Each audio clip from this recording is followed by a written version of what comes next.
Salam əziz izləyicilər, əziz şagirdlər, xoş gördük sizləri.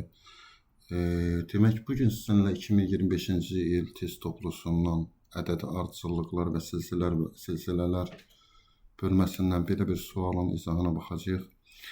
Demək, bizə məsələdə deyir ki, A4 bərabərdir 5,5 və S11 bərabərdir 10 vurulsun S7 olarsa A6-nı tapın deyir. Bu bərabərliyin hər iki tərəfinə ilkin həddin cəmi düsturunu tətbiq eləsək, onda yaza bilərik buradan. Demək, 2A1 plus 10D bölünsün 2 vuraq 11 bərabərdir 10 vurulsun.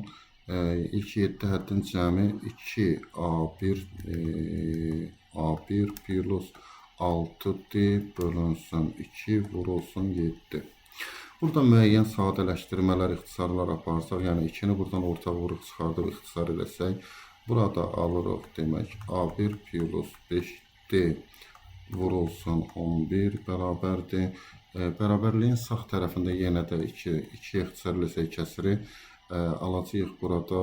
Demək A1 plus 3D vurulsun 70 olur. Yəni 10 ilə də 7 vurulur bir-birinə, 70 eləyir.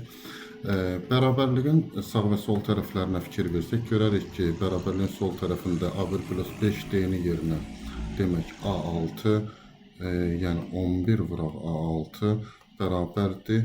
A1 plus 3D-ni yerinə A4 düşünüb, yəni 70 vurulsun A4 yaza bilərik.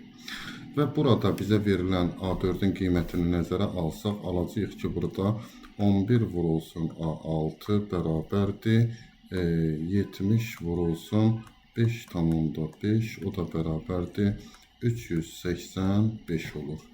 Və buradan A6-nı tapmaq istəsək, 385-i bölürük 11-ə bərabərdir 35 olacaq. Cavab olur Y variantı.